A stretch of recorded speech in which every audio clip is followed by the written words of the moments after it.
Actes chapitre 16, verset 6.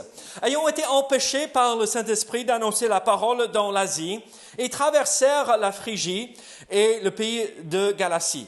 Arrivés près de la Mysie, ils se disposaient à entrer en Bithynie, mais l'Esprit ne le leur permet pas. Ils franchirent alors la Mysie et descendirent à Troas. Pendant la nuit, Paul eut une vision. Un Macédonien lui apparut et lui fit cette prière. « Passe en Macédoine, secours-nous !»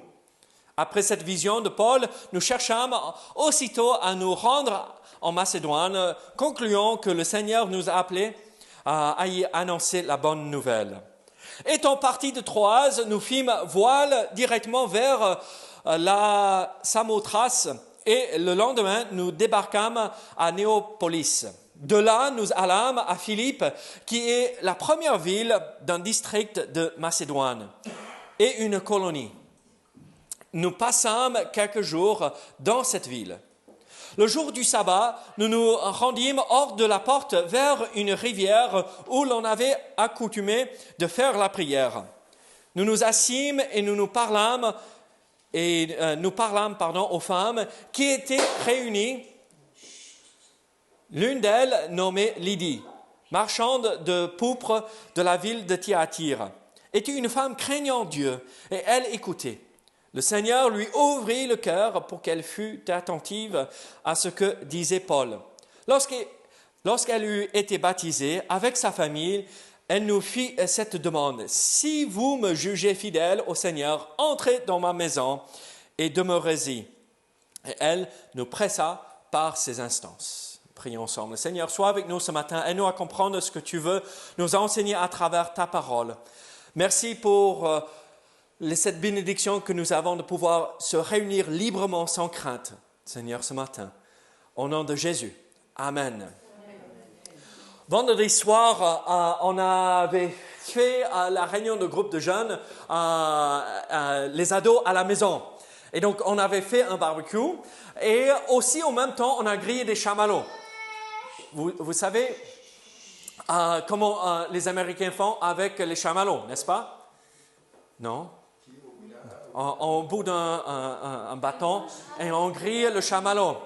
Et donc, on avait 7-8 ados autour du feu, là, vendredi soir. Et tout le monde était là, assis, tranquille. Et donc, vendredi soir, il y avait tous les ados autour du feu. Là, vous voyez, si vous êtes venus à la maison, il y a ce petit puits et on met le feu. Et il y avait les filles de Sabrina, là. Et elles étaient assises là et elles regardaient où partait la fumée. Et elles se mettaient de l'autre côté. Et d'un coup, le vent changeait de direction et la fumée venait vers elles. Elles commençaient à pleurer parce que la fumée était entrée dans les yeux. Elles se dépassaient pour se remettre dans un autre coin et la fumée les cherchait par la suite. Et la fumée cherchait qui, en règle générale? Qu'est-ce qu'on dit? La fumée vers qui? Va vers qui? Non. La fumée va vers ceux qui sont beaux. On ne dit pas ça ici en France. En anglais, la fumée suit les belles personnes. Hein? Et donc, je les ai taquinés. Maman était bien là, d'accord? Donc, pour qu'elle ne soit pas un peu gênée. Et je l'ai taquiné et j'ai dit, non, c'est pas ça. C'est juste le vent, ne vous inquiétez pas. Et en fait, le vent souffle et la fumée est emportée. Là où on a du mal, là, elle faisait le tour de ce petit puits pour s'échapper, mais chaque fois, le vent soufflait d'une direction à une autre. Et en fait, dans la parole de Dieu, Dieu appelle le Saint-Esprit. Il agit comme le vent. Et donc, il nous pousse dans les directions qu'il veut qu'on aille. Il nous dirige, il nous accompagne, il nous montre le chemin. Et donc, ce matin, nous allons voir ce que signifie être ou suivre la direction du Saint-Esprit, suivre Dieu dans notre vie.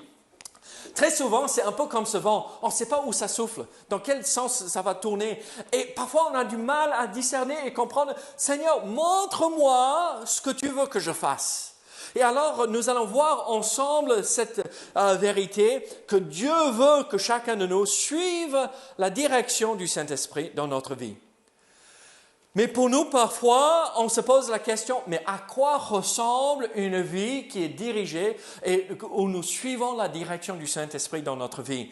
Et en fait, ici, dans ce contexte, Actes chapitre 16, nous voyons exactement ce que ça signifie à travers l'exemple de l'apôtre Paul. Il a suivi la voie du Saint-Esprit et il a accompli la volonté de Dieu. Et nous voyons par la suite le fruit d'une vie soumise à la parole et au Saint-Esprit. Alors, regardez, nous savons que là, ici, dans ce contexte, l'apôtre Paul vient de commencer son deuxième voyage missionnaire, n'est-ce pas? Est-ce que vous vous rappelez de cela? Il était à Jérusalem, ici, vous voyez, pardon pour ceux qui sont là, derrière le pupitre, vous ne voyez rien, mais ici à Jérusalem, il y avait cette réunion des anciens et des apôtres pour décider de quelle manière faut-il être sauvé, par la loi de Moïse ou par la foi. Ils ont dit, non, c'est par la foi, et apporter ces nouvelles à Antioche. Parce qu'il y avait un souci dans l'Église que certains Juifs enseignaient, il fallait suivre la loi de Moïse. Après, qu'est-ce qui s'est passé? Triste histoire, Barnabas s'est séparé de Paul. Il est allé à Chypre, en anglais Cyprus, Chypre, et Paul est allé chez lui en Syrie, Tars et ailleurs. Et par la suite, ils sont partis à Lystre, où il a retrouvé qui? On a écrit deux épîtres qui portent son nom. Timothée. Et donc, à partir de Lystre, il voulait aller en Asie. Comme on voit ici dans ce contexte, donc on parle d'ici et probablement ici, le long d'Éphèse et tout ça, et visiter ces villes pour implanter et démarrer des églises. Mais Dieu, dans le contexte, Dieu les a empêchés, le Saint-Esprit les a pas permis d'entrer dans ces régions. Et moi, je ne sais pas, mais moi, je m'aurais posé la question, mais Seigneur, pourquoi tu ne veux pas que j'aille dans une ville pour partager la parole? Mais Dieu a interdit à travers le Saint-Esprit, et après, ils sont allés par toutes ces villes pour aller à Troas. Et c'est là, enfin, où ils comprennent ce que le Seigneur voulait. Et alors, quand nous regardons les versets 6 à 12, nous voyons l'exemple de la vie de l'apôtre Paul, celui qui est soumis à la voie et à la direction que le Saint-Esprit peut donner dans la vie d'une personne. Mais qu'est-ce que nous voyons en fait? Comment l'Esprit Saint peut diriger dans notre vie? Est-ce qu'on tâtonne pour voir qu'est-ce que le Seigneur veut? Ou est-ce qu'on est sûr et certain parfois? Mais en fait, on voit les deux exemples. Regardez dans les versets 6 à 10. Ayant été empêchés par le Saint-Esprit d'annoncer la parole dans l'Asie, ils traversaient la Phrygie et le pays de Galatie. Après avoir arrivé près de la Mysie, ils se disposaient à entrer en Bithynie, mais l'Esprit ne leur permit pas. Ils franchirent alors la Mysie et descendirent à Troas. Et alors, c'est un peu comme l'apôtre Paul, mais Seigneur, qu'est-ce que tu veux? Je vais par ici, je vais par là, et depuis ici jusqu'à là, on parle des centaines et des centaines de kilomètres, et Paul, je voyage par ici, je vais vers le nord, je veux aller vers l'est, en Asie, mais je suis empêché, maintenant je vais vers l'ouest, mais qu'est-ce que c'est que ça? Il est un peu perdu. Mais dans ce moment où on a l'impression qu'il est perdu, il essaye à droite et à gauche, il tâtonne pour trouver Dieu, qu'est-ce que tu veux? Il est toujours en train d'écouter et chercher la face de Dieu. Montre-moi ce que tu veux. Anne-Marie a partagé ce matin, j'ai entendu la voix, cette petite voix, calme-toi, tout va bien. C'est qui ça? C'est Dieu, le Saint-Esprit, qui vient calmer l'esprit troublé. C'est cette voix en nous qui est douce, apaisante, qui nous parle, qui nous rassure. Voilà ce que Dieu veut. Et parfois, on dirait, David, c'est assez subjectif, ça, n'est-ce pas? On peut se tromper. Mais non, mais quand nous suivons les commandements de Dieu, Dieu nous parle, pas une voix audible, d'accord? Mais cette conviction qu'il veut qu'on fasse ceci.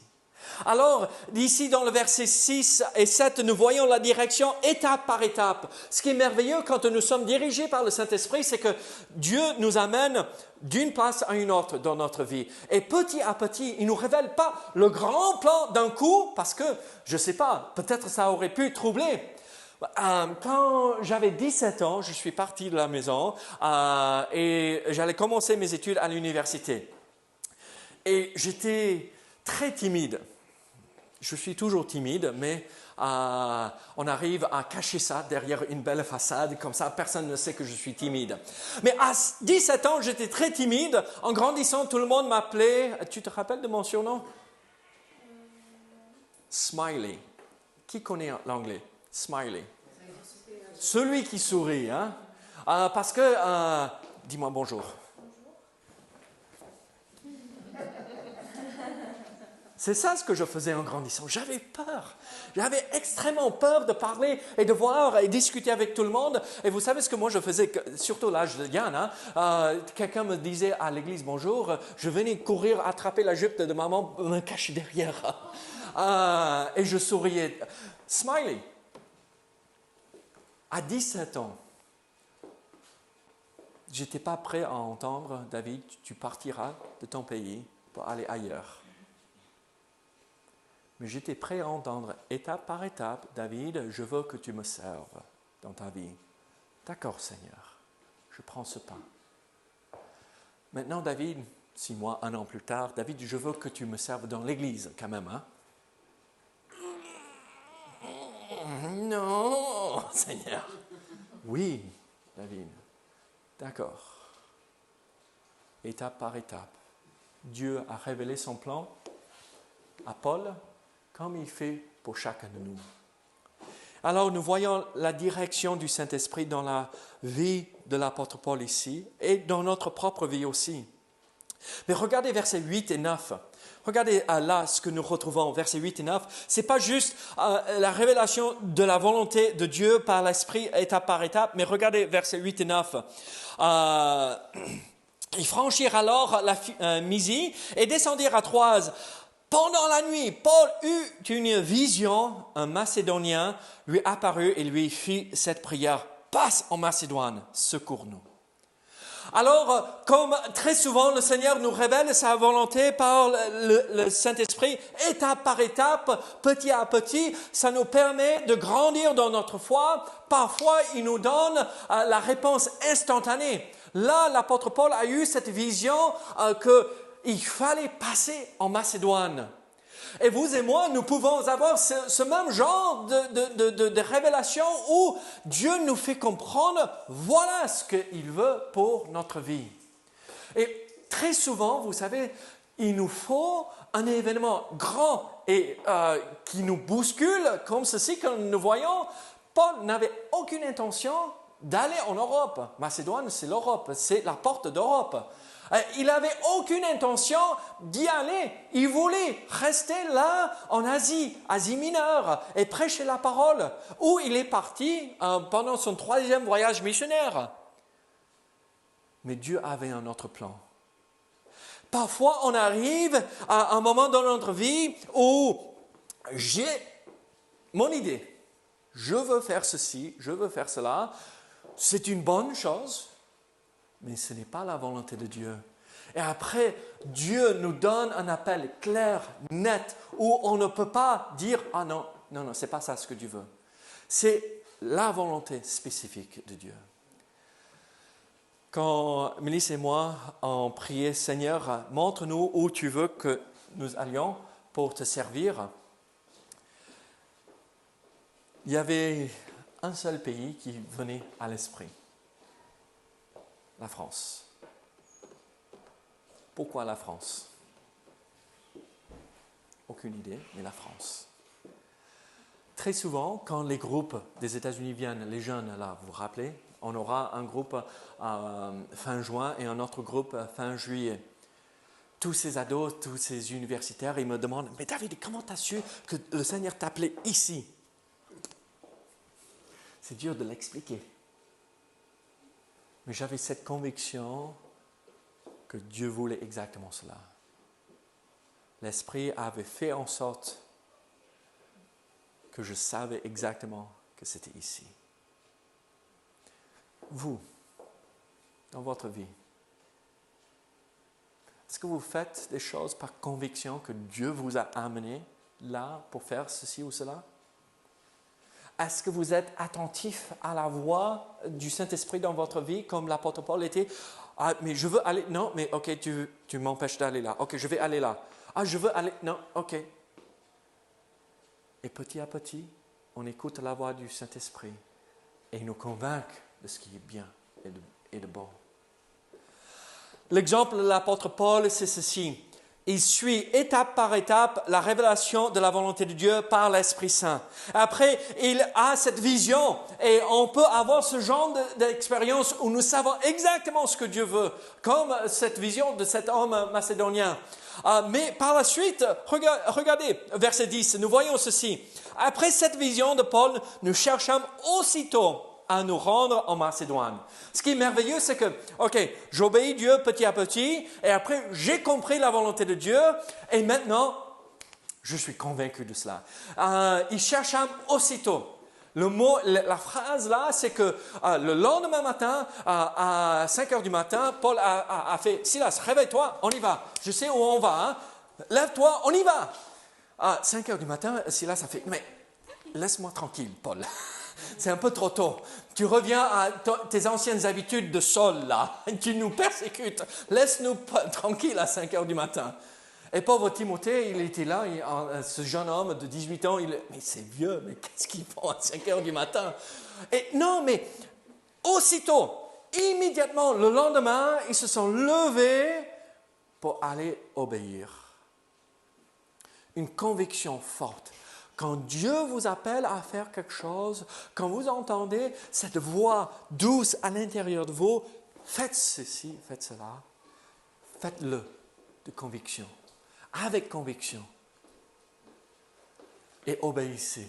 Regardez, c'est l'obéissance petit à petit, quand il révèle, l'appel clair et net, va en Macédoine, on a cette conviction de la vérité et ils obéissent. Regardez verset 12. De là, nous allâmes à Philippe, qui est la première ville en district de Macédoine, une colonie.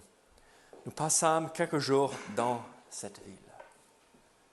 Ce n'est pas juste avoir cette conviction, oui, je sais ce que Dieu veut, ce que le Saint-Esprit m'a montré dans ma vie, mais j'accomplis sa volonté.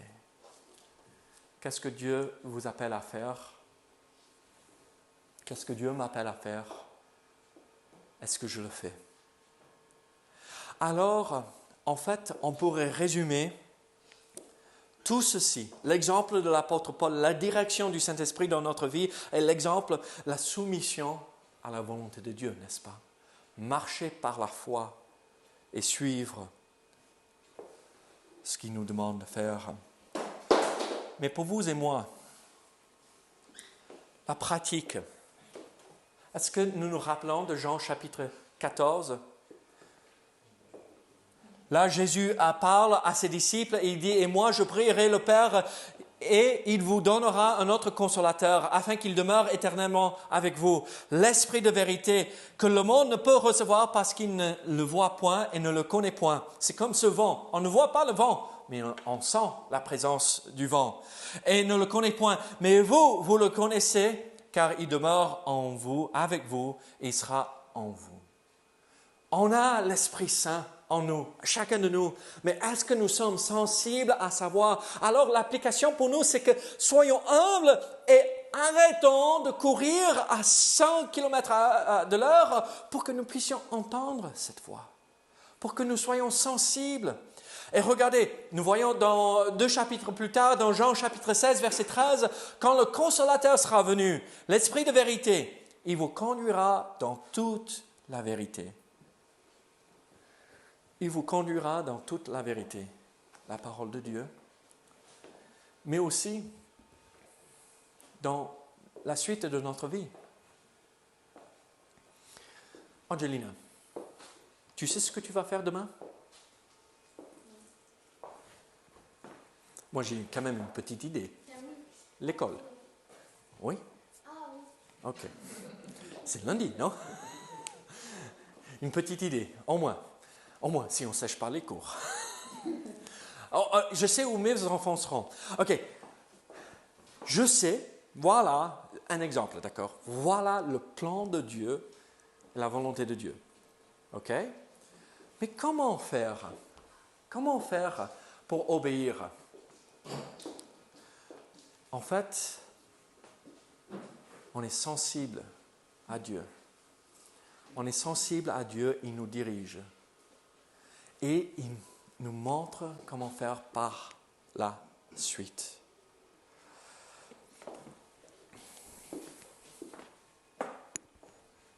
Qu'est-ce que c'est? Ceux qui étaient là à l'heure, vous m'avez vu, d'accord? Ne racontez rien là. Hein?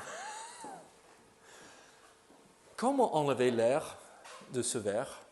En fait, Moody, vous rappelez de Moody, ce pasteur évangéliste à Chicago, d'accord? Il a fondé une église, pas mal de personnes venues au Seigneur. Moody, il prêchait une fois par rapport à l'esprit et comment être rempli du Saint-Esprit.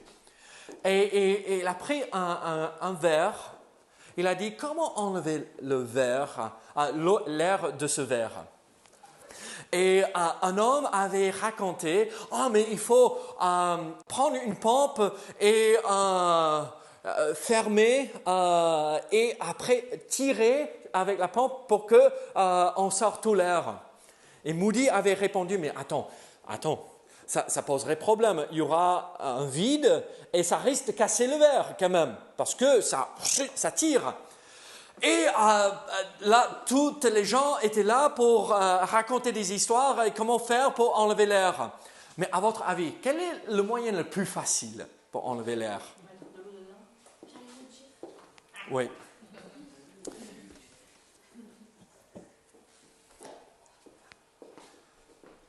Moody, après avoir laissé tout le monde parler, il a dit, mais tout ce qu'il faut faire, c'est juste remplir le verre. Et maintenant, il n'y a plus d'air. Si nous voulons savoir comment Dieu veut que nous soyons dirigés dans notre vie, accomplir la volonté de Dieu, tout ce qu'il faut faire, c'est pas essayer de tâtonner, essayer de faire plein de choses pour réussir, mais se laisser remplir du Saint-Esprit. Et Dieu vient et comble notre vie. Et après, il n'y a pas un seul endroit là à l'intérieur qui n'est pas rempli, d'accord? C'est la même chose dans notre vie avec Dieu. Laissons-le rentrer. Qu'est-ce que la Bible dit dans Éphésiens? Soyez remplis du Saint-Esprit, n'est-ce pas? Et après, il nous dirige. Le Saint-Esprit nous montrera le chemin. Regardez, nous voyons aussi ce verset dans Ésaïe 30.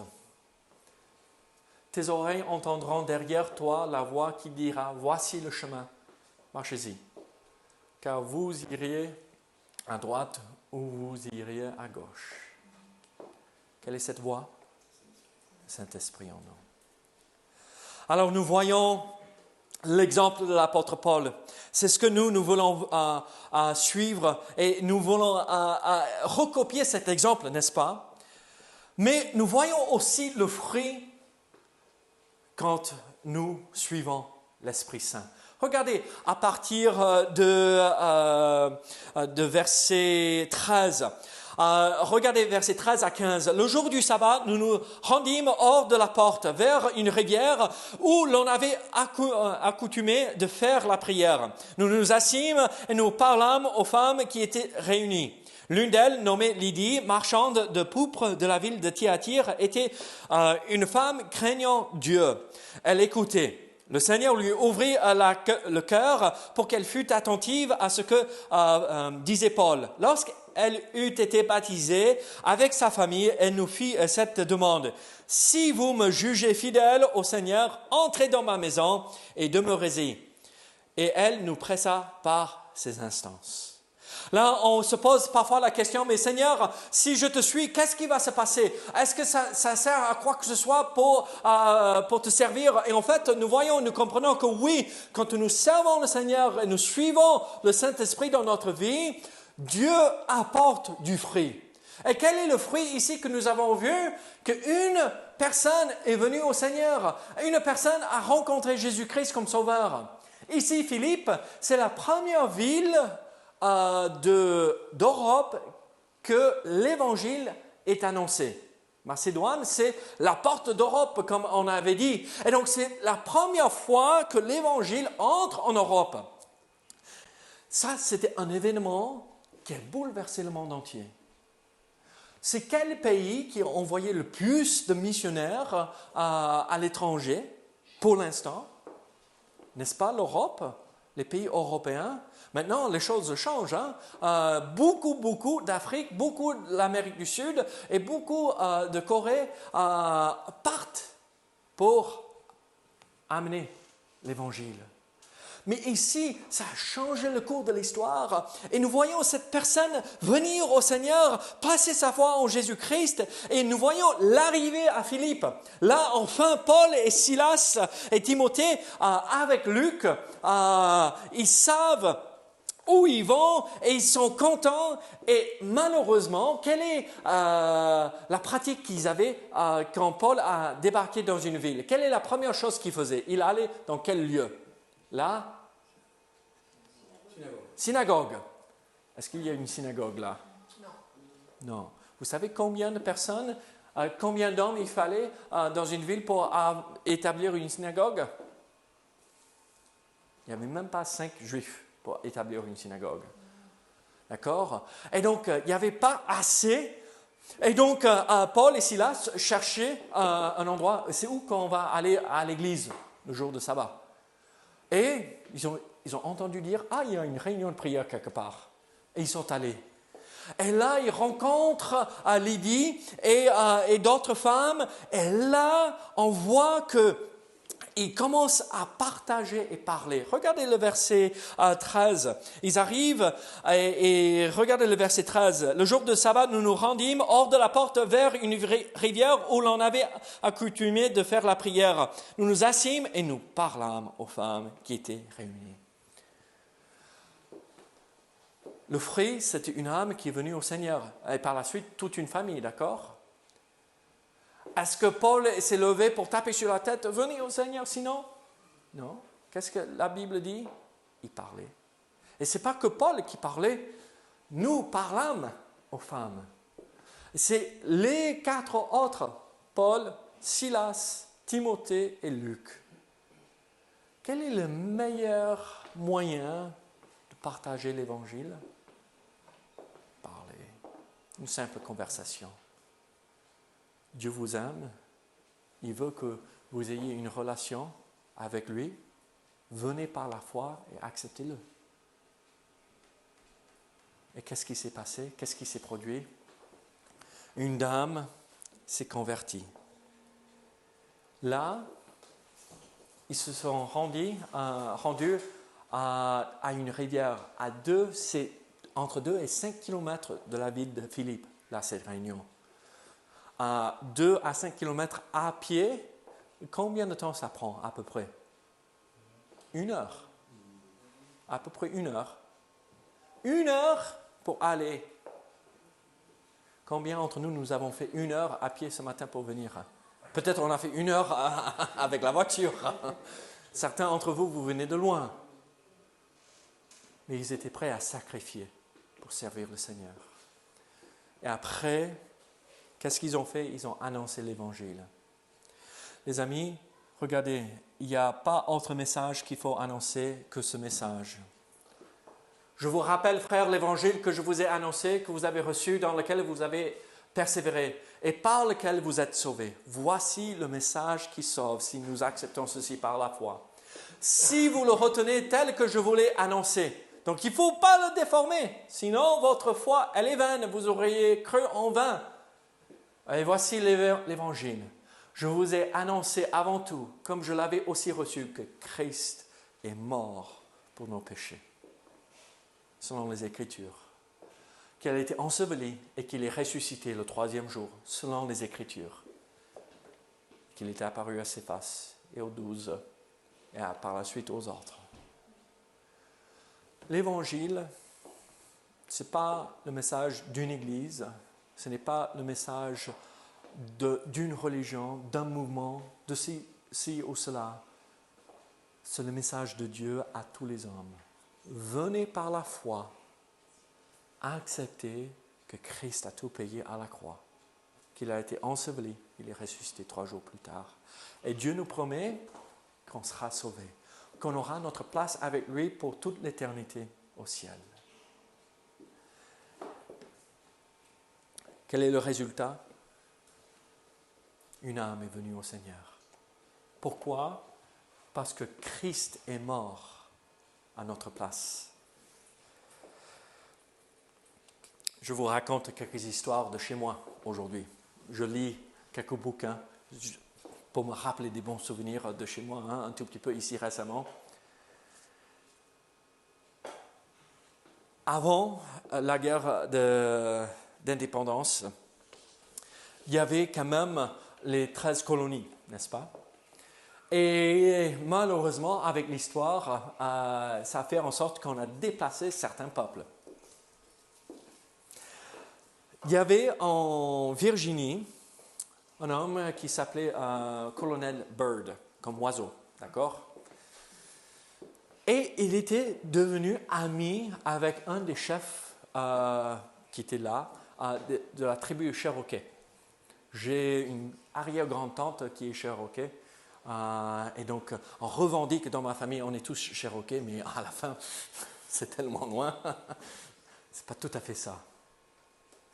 Et là, il y avait une bataille entre la tribu Cherokee et les Anglais qui étaient là. Et en fait, il a été pris, le colonel Byrd a été pris et on allait le faire mourir. Mais son ami, le chef de la tribu locale là, de ceux qui étaient là sur place, l'ami de Byrd, l'oiseau, là, au moment où on l'a pris pour le tuer, vous savez ce qu'il a fait? Il s'est jeté sur le colonel pour le recouvrir avec son propre corps, pour dire « Non, non, si vous allez le tuer, il faut me tuer en premier. » Et ce geste, chez eux, est signe que non, il fait partie de la famille. Il est un des nôtres. Et ça a préservé la vie de cet homme. N'est-ce pas ce que Christ a fait pour nous? Il a pris notre place. Il est mort à ma place, à la croix.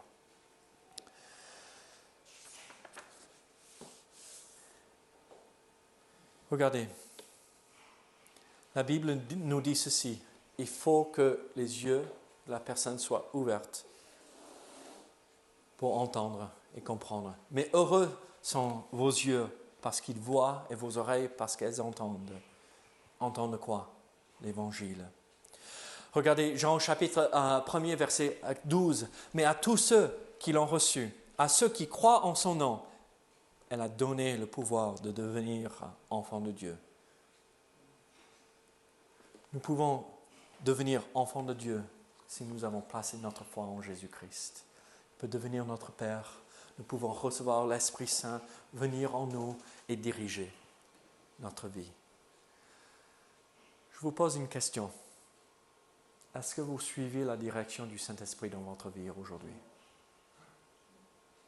Est-ce que vous êtes sensible à sa voix?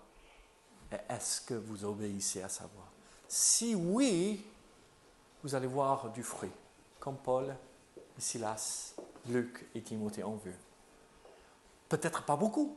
Là, il y avait une personne avec sa famille. Mais par la suite, vous savez, l'église à Philippe, il y a eu cette jeune fille que nous allons voir dimanche prochain, qui s'est convertie, qui était démoniaque, délivrée. d'un démon. Après, il y avait ce geôlier et toute sa famille qui est venue au Seigneur. Et par la suite, on a l'épître aux Philippiens. Une grande église qui a commencé parce que une personne suivait la voie du Saint-Esprit. Qu'est-ce que nous pouvons voir ici si nous étions tous soumis à Dieu? Prions ensemble. Seigneur, merci pour ta parole. Seigneur, aide-nous à être remplis de ton Saint-Esprit comme nous voyons dans les Écritures, comme nous avons vu avec ce verre rempli d'eau qui remplit chaque petit coin du verre. Nous avons besoin de cela dans notre vie aussi. Merci pour ta parole. Aide-nous à être sensibles à ta direction dans notre vie. Au nom de Jésus. Amen. Amen.